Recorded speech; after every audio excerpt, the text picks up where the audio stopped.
My name is Epsiba Beulah. Before I was a Hindu girl doing a lot of idol worship, and I was like a completely traditional girl, like accepting what father says, what the elder says, and I was used to respect all those things. And after coming to the Lord, and I stopped the tradition. I completely stopped the tradition, and I just entered into the love and compassion of the Lord. My parents arranged for the marriage, and it was like a 2 months gap from the arrangement to the marriage. And immediately after marriage, like he said, like I don't like you. So I just want to leave, and he left. Even I was pleading him, I was begging him, and I was asking him to come back, but it never happened.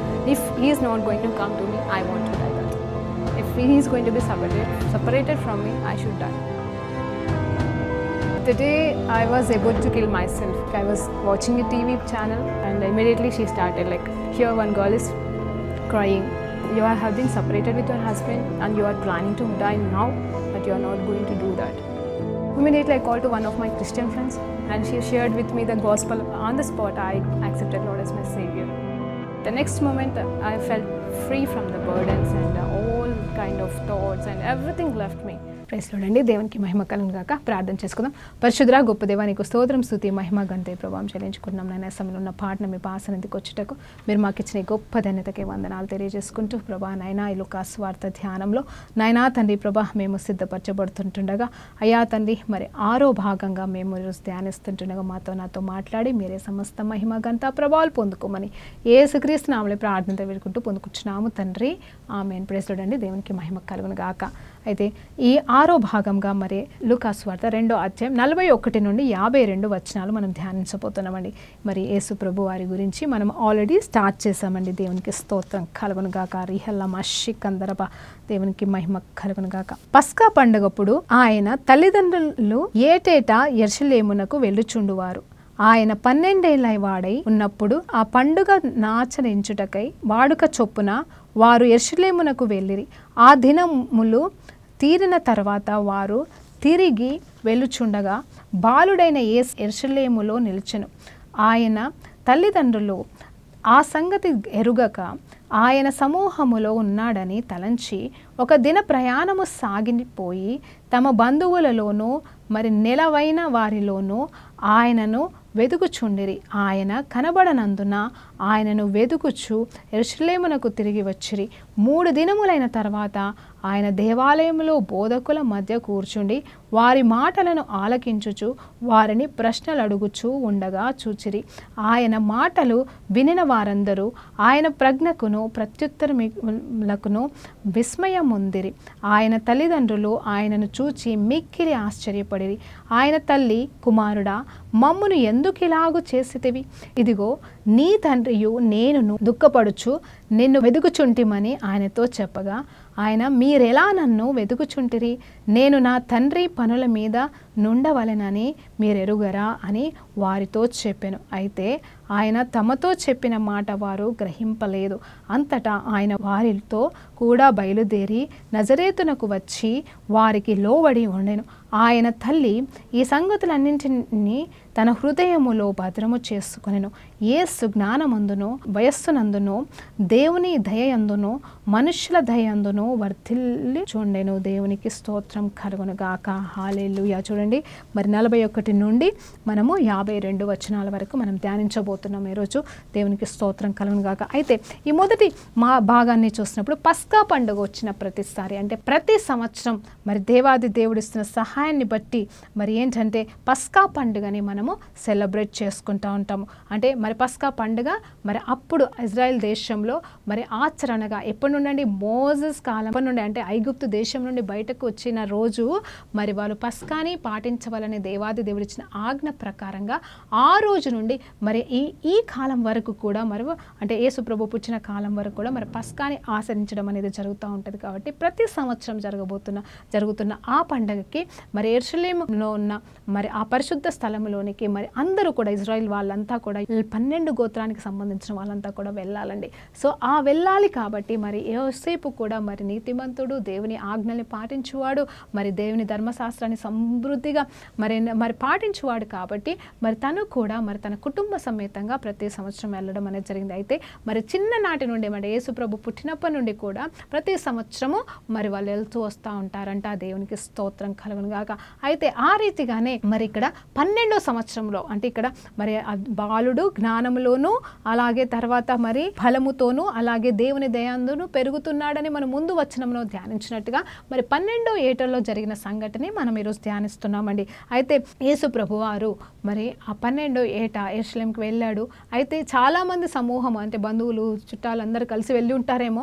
అయితే మరి తిరిగి అక్కడికి వెళ్ళారు, ఆ అర్పణలు చేసుకున్నారు, పండగ జరిగిపోయిన తర్వాత తిరిగి వస్తూ ఉంటుండగా మరి ఇక్కడ తల్లిదండ్రులు అనుకుంటున్నారంట, బాబు 12 ఏళ్ళోడు కదా, చిన్నపిల్లోడు కాదు కదా, మరి 12 ఏళ్ళోడు కాబట్టి అక్కడ ఉన్న వాళ్ళతోనో వీళ్ళతోనో ఉండుండొచ్చులే గుంపులో అనుకుంటూ మరి ఒక దినమంతా కూడా ఆ పిల్లోడు కనిపించకపోయేసరికి మరి ఎక్కడికి వెళ్ళిపోయాడు అని చెప్పేసి మళ్ళా తిరిగి ప్రయాణమై మరి మళ్ళొక్క రోజు ప్రయాణానికి మరి యెరూషలేంకి తిరిగి వెళ్ళారంట. సో అక్కడికి వెళ్ళేసరికి ఇక్కడ ఏం జరుగుతుందంటే మరి 45వ వచనం చదవండి. ఆయన కనబడనందున ఆయనను వెతుకుచు యెరూషలేమునకు తిరిగి వచ్చిరి.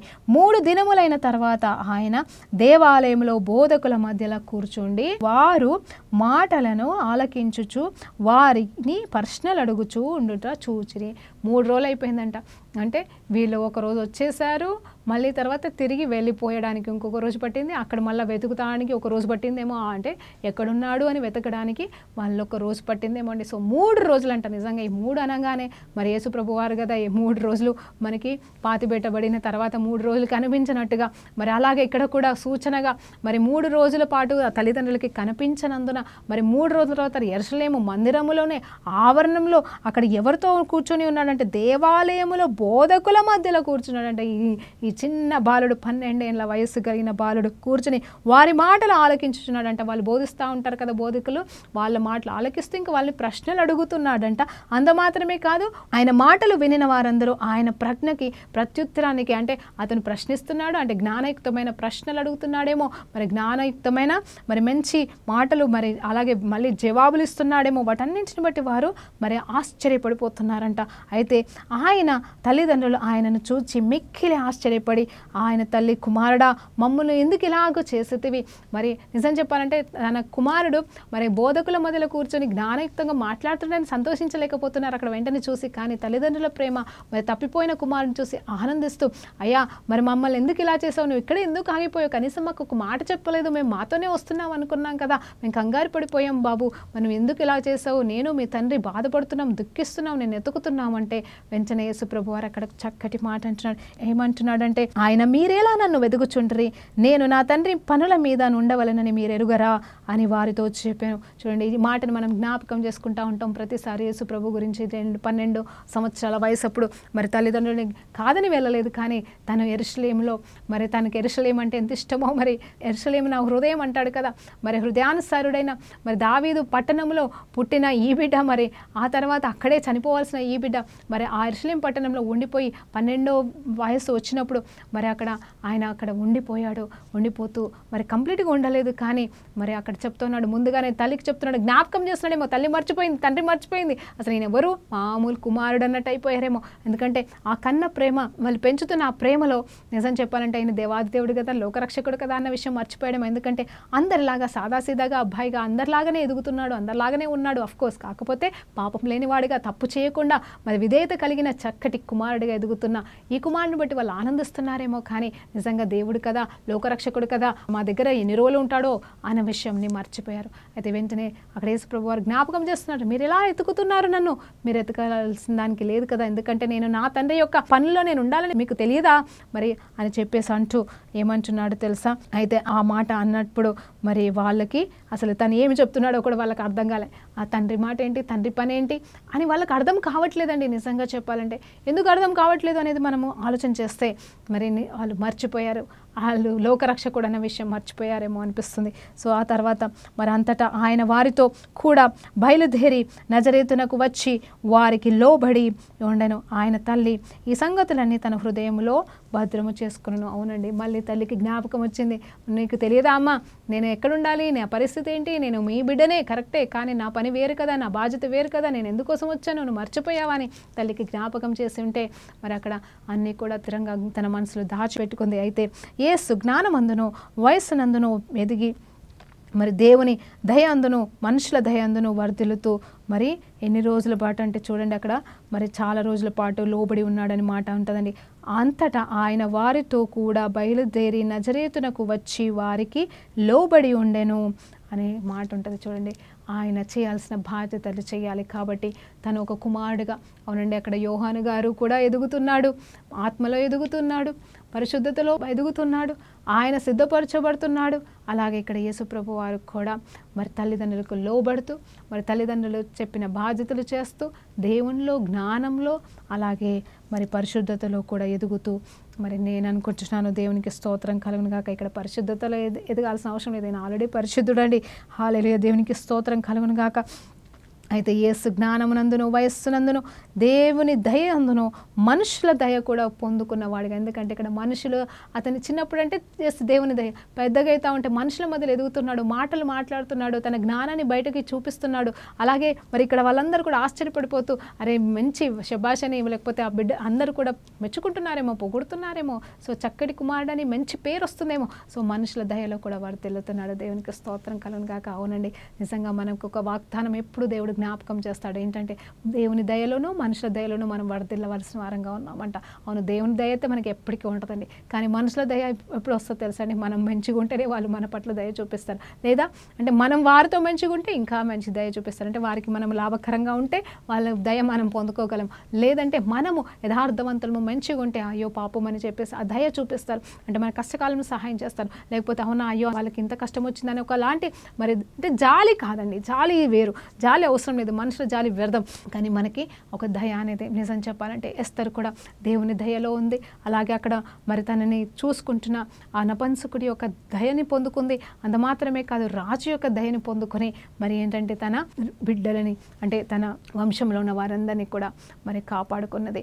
మరి ఇజ్రాయెల్ వారందరినీ కూడా కాపాడుకున్నది. ఎలా అంటే దయ పొందుకున్నదానిగా ఉంది. ఎలా అంటే తన ప్రవర్తన బట్టి, తన మాట తీరును బట్టి. అవునండి, మనం నిజాయితీగా, నీతిగా, మరి యథార్థంగా, మరి నలుగురికి మెచ్చేలాగా మనం ప్రవర్తించుకుంటూ బ్రతికితే ఖచ్చితంగా మనుషుల దయ మనకు ఉంటుందండి. దీన్ని బట్టి దేవునికి మహిమ కలుగునుగా. కారి ఖబషందరమ సిఖ తూరి హల్లబషందరమ, దేవునికి మహిమ. దేవాది దేవుడు ఇంకొక మాట మనకి చూపిస్తున్నాడు. చూడండి, యేసు జ్ఞానమందును వయస్సునందును మరి చూడండి అంటే అందరిలాగానే మరి జ్ఞానమందును పెరుగుతూ ఉన్నాడు. అంటే మరి నేను అనుకుంటున్నాను మరి తండ్రితో పాటుగా నేర్చుకుంటున్నాడు. ఏం నేర్చుకుంటున్నాడు? పని నేర్చుకుంటున్నాడు, బాధ్యతలు నేర్చుకుంటున్నాడు, తల్లి దగ్గర ప్రేమని పంచుకుంటూ మరి లాలించబడుతూ మరి చక్కగా ఆ తల్లి ప్రేమతో మరి ఎదుగుతూ ఉన్నాడు.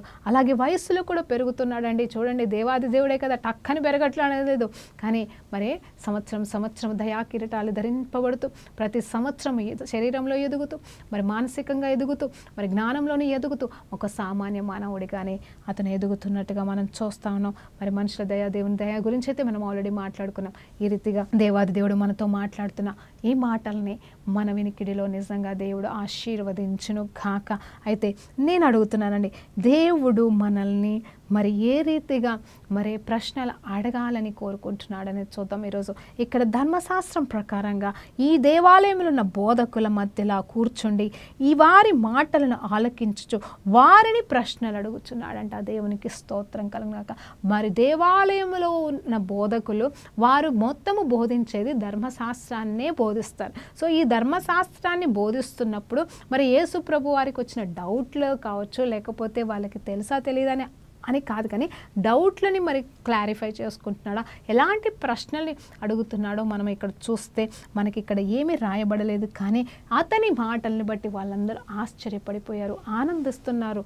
మరి నెగిటివ్గా కాదండి, అంత పాజిటివ్గా ఉంది. ఎందుకంటే యేసుప్రభు వారు చిన్న పిల్లోడుగా ఉన్నాడు కాబట్టి అతను వచ్చిరాని మాటలతో అడుగుతున్నాడో, జ్ఞానయుక్తంగా అడుగుతున్నాడో మనం ఆలోచించవచ్చు కదండి. ఎందుకంటే మరి నేను చెప్తా ఉంటే మీరు ఆలోచించవచ్చు, మీ పిల్లలే కానీ, మనవళ్ళే కానీ, మనవరాళ్ళే కానీ, మీ కొడుకులు కూతుర్లే కానీ మరి చిన్న వయసులో ఉన్నప్పుడు వాళ్ళు ఎలా ప్రశ్నలు అడుగుతూ ఉంటే కొన్నిసార్లు వాళ్ళు వేసే ప్రశ్నలకి చిరాకు వస్తుంది, కోపం వస్తుంది, ఏ పో అని వదిలేస్తూ ఉంటాం. కొంతమంది అడిగితే అరే ఎంత జ్ఞానంగా అడుగుతున్నారు, అవును కదా అని చెప్పేసి ఆ ప్రశ్నలకి మనకి జవాబు ఇవ్వడానికి కూడా చాలా ఇష్టపడతాం, ఆనందిస్తూ ఉంటాం.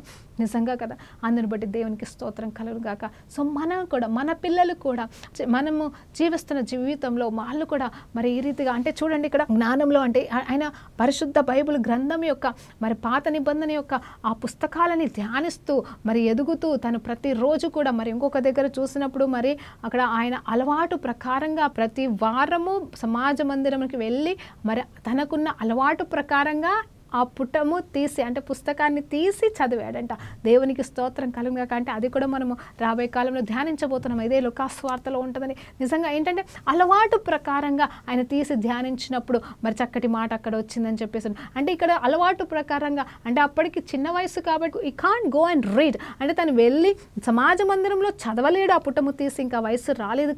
కానీ చిన్న వయసు నుండే మరి దేవుడి నుండి బోధలు వింటూ నేర్చుకుంటున్నాడు. తల్లి దగ్గర నుండి వింటున్నాడు. యోసేపు ఎవరండి? నిజం చెప్పాలంటే యోసేపు అనే భక్తుడు ఇక్కడ చూస్తే మత్తయి సువార్తలో అతని గురించి గొప్ప సాక్ష్యం. నీతిమంతుడే అంట, యథార్థవంతుడంట, ధర్మశాస్త్రాన్ని 100% పాటించేవాడంట. మరి నిజం చెప్పాలంటే కొడుకుకి ధర్మశాస్త్రాన్ని సంపూర్ణంగా బోధించి ఉండొచ్చు, మరి అతనికి పఠనం చేపిస్తుండొచ్చు. దేవునికి స్తోత్రం కలుగుగాక. ఇంత గొప్ప తల్లిదండ్రుల మధ్యలో మరి జ్ఞానయుక్తంగా ఈ కుమారుడు పెరుగుతున్నాడంటే మాటలో చెప్పలేము. ఆ మాటకు వస్తే యోసేపు గురించి మనం గతంలో ధ్యానించినప్పుడు చెప్పుకున్నామండి. యోసేపు అంత మాత్రమే కాదు, యోసేపు యొక్క వృత్తి మరి వడ్లవాడుగా ఉన్నాడు. ఎందుకు ఆయన కార్పెంటర్గా ఉన్నాడు అనేది మనకి తెలియదు. యూదా గోత్రానికి సంబంధించిన వాడైనా ఎందుకు మరి ఆ పనిని ఎన్నుకున్నాడు అనేది మనకి తెలియదు. కానీ పరిశుద్ధాత్మ దేవుడిని నేను అడిగినప్పుడు దేవుడు నాకు ఇచ్చిన మరి సత్యాన్ని మీకు ఆల్రెడీ యోసేపు గురించిన ధ్యానించినప్పుడు నేను చెప్పి ఉన్నానైతే మరి ఇప్పుడు ఒక 2 నిమిషాలు దేని గురించి చెప్తానండి. ఏంటి అనేది చూస్తే మరి దేవాది దేవుని నామంలో మరి యోసేపు గారు మరి కార్పెంటర్గా ఉన్నప్పుడు ప్రతి కర్ర గురించి మరి ప్రతి చెక్క గురించి తనకి తెలుసండి. అవును, మరి ఆ చెక్క పని చేస్తున్నప్పుడు ఖచ్చితంగా దెబ్బలు తాకుతాయి, రక్తాలు కారుతాయి, అంటే గాయం తగిలి. మరి నిజం చెప్పాలంటే మనం ఇంట్లో ఏ పని చేస్తే మనతో పాటుగా మన పిల్లలు కూడా అదే పని చేస్తారు. ఏ వృత్తిలో మనం ఉంటే ఆ వృత్తి వాళ్ళకి ఆటోమేటిక్గా అలవాటైపోతుంది, పని చేస్తూ ఉంటారు, అది నేర్చుకోవడానికి ఇష్టపడతా ఉంటారు. అలాగే ఇక్కడ మరి యోసేపు కూడా మరి కార్పెంటర్ వృత్తి చేస్తుంటుండగా అంటే ఆ వడ్లవాడి పని చేస్తున్నప్పుడు యేసు ప్రభు వారు కూడా చిన్న పనులు చేస్తున్నాడేమో తండ్రికి అందించడం. కానీ అంత మాత్రమే కాదు, కొంచెం వయసుకు పెద్దవాడైపోతూ ఉంటుండగా మరి ఆ పని నేర్చుకుంటున్నాడేమో. తండ్రి మరి పెద్ద చీర చేస్తే తను ఒక చిన్న చీర చేస్తున్నాడేమో, తన తండ్రికి సహాయం చేస్తూ ఆ పనులన్నీ కూడా మరి ఆ పనులు కూడా తను నేర్చుకోవడం అనేది జరిగింది. ఎందుకంటే మరి బైబిల్ చెప్తుంది అంటే ఆయన 30 ఏళ్ళ వయసు వరకు కూడా కుటుంబాన్ని చూసుకున్నాడు. తండ్రి మరి 12 సంవత్సరాల తర్వాత తండ్రి గురించి బైబిల్లో ఎక్కడ రాయబడలేదు కాబట్టి మేబీ 12 సంవత్సరాల తర్వాత కొన్ని రోజులకి కొన్ని సంవత్సరాలకి మరి తండ్రి చనిపోయి ఉంటాడని అంటారు. నిజమే, ఆ తండ్రి నేర్పించిన ఆ వృత్తిని మరి తను నేర్చుకోవడం అనేది జరిగింది. కానీ యేసు ప్రభువారు చిన్నప్పటి నుండే ఏ కర్ర విలువ ఎంత, ఏ కర్రకి ఎంత బరువు ఉంటుంది, ఏ కర్ర దేనికి పనికి వస్తుంది అనేది ఆ కర్రల గురించి తెలుసుకున్నాడు. అందుకే నేను నమ్మేది ఏంటంటే మరి ముందుగానే ఈ తండ్రి ద్వారా, కార్పెంటర్ అనే తండ్రి ద్వారా కేవలం ధర్మశాస్త్రానికి సంబంధించిన ట్రైనింగ్ మాత్రమే కాదు, కానీ ఇదిగో ఆ సిలువకి, అవునండి, ఏ సిలువ కోసమైతే, ఏ సిలువ యాగం అవ్వడానికైతే యేసుప్రభు వచ్చి ఉన్నారు, ఏ సిలువని మోయాలని మరి సిద్ధపడి భూలోకానికి వచ్చి ఉన్నాడో మరి ఆ కర్రతో చేయబడిన సిలువ విలువని, అలాగే ఆ కర్రకు సంబంధించిన ఆనవాళ్ళని తెలుసుకుని జ్ఞానం కూడా యోసేపు ద్వారా మరి కుమారుడు పొందుకున్నాడని నమ్ముతాను. అంత మాత్రమే కాదు, ఆ మేకులు అంత లావు మేకులు అతని చేతులలో కాళ్ళలో కొట్టబడుతున్నప్పుడు మరి తనకి అనుభవం అనేది మరి చిన్నప్పుడు తన కర్రల పని చేసినప్పుడు ఆ మేకులతో మరి వాటిని మరి ఆ వస్తువులను తయారు చేసినప్పుడు ఎన్నిసార్లు ఎన్ని కుచ్చుకొని ఎన్ని మేకులు కుచ్చుకొని ఎన్ని దెబ్బలు తాగిలి ఉంటాయో, ఎంత రక్తమో యేసు ప్రభు వారిది కార్చబడిందో. సో ఆ సిద్ధపాటు కూడా మరి దేవాది దేవుడు ఇచ్చి ఉన్నాడని నేను నమ్ముతున్నాను. ఏదేమైనా కానీ అవునండి, ఇది మనం ఆల్రెడీ ధ్యానించిన మాటనే, కానీ పరిశుద్ధాత్మ దేవుడు చెప్తున్నాడు ఇక్కడ మరి యోసేపు ద్వారా ఎంతో నేర్చుకున్నాడు. మనము కూడా మరి తల్లిదండ్రులుగా మనం ఉన్నప్పుడు ఖచ్చితంగా మన బిడ్డలకి మనం ఏమి నేర్పించాలి? అవును, పనులను నేర్పించాలా, బాధ్యతలు నేర్పించాలా, చదువు జ్ఞానం నేర్పించాలా, ఎస్, వారి భవిష్యత్తు నిమిత్తం కావాల్సినవన్నీ కూడా మనం నేర్పించాలా. ఈ సమ్మర్ వచ్చేసిందండి, సమ్మర్ వస్తే చాలు సమ్మర్ క్యాంపులు అంట. ఏం సమ్మర్ క్యాంపులు అంటే క్రిస్టియన్ సమ్మర్ క్యాంపుల గురించి నేను చెప్పట్లేదండి. మరి లోకానుసారంగా బ్రతికే వాళ్ళ వెనకాల ఈ క్రిస్టియన్స్ కూడా పరిగెడతా ఉంటారు. స్విమ్మింగ్ అంట, మ్యూజిక్ క్లాసులు అంట.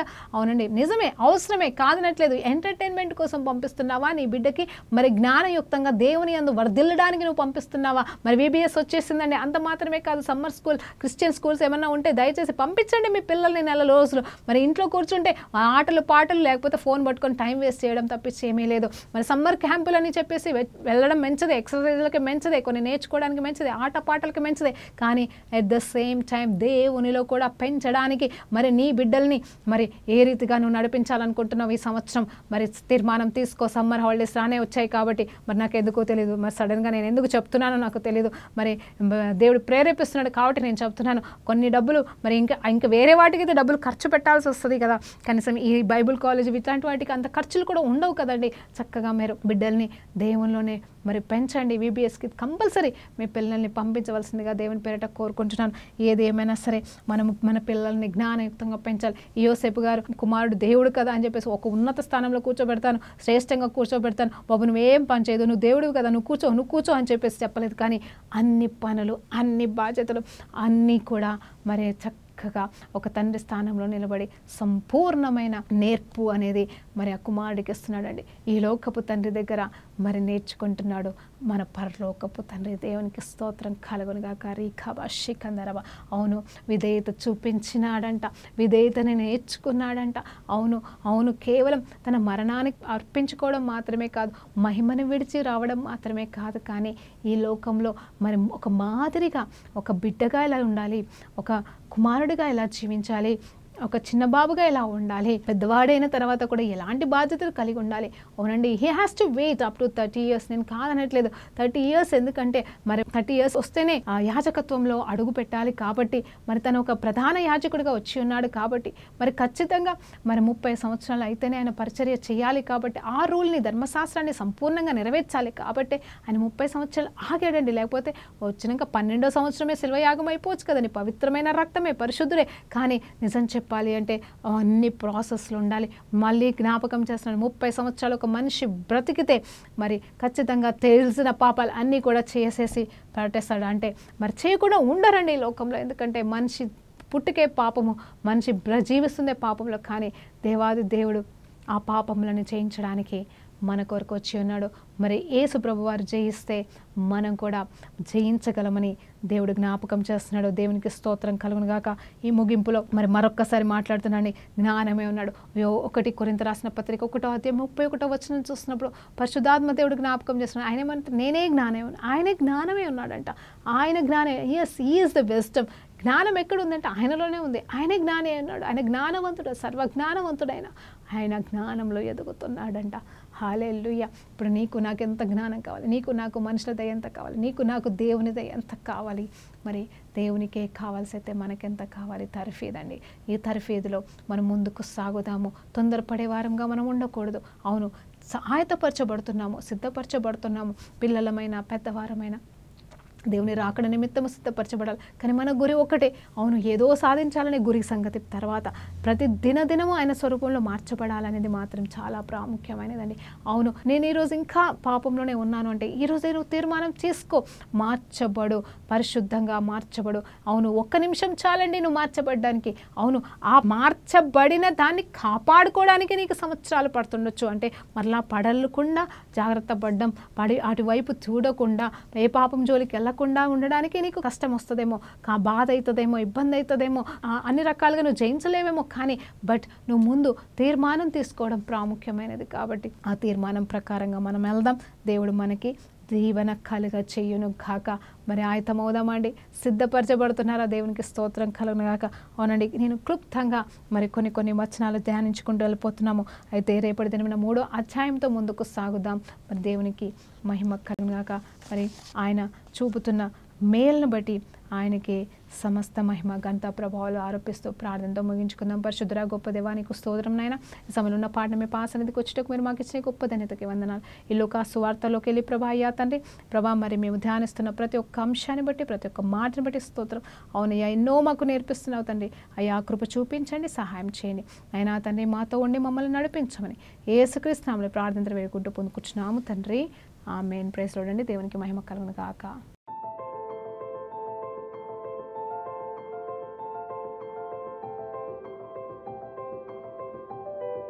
My name is Epsiba Beulah. Before I was a Hindu girl doing a lot of idol worship, and I was like a completely traditional girl, like accepting what father says, what the elder says, and I was used to respect all those things. And after coming to the Lord, and I stopped the tradition. I completely stopped the tradition, and I just entered into the love and compassion of the Lord. my parents arranged for the marriage, and it was like a 2 months gap from the arrangement to the marriage.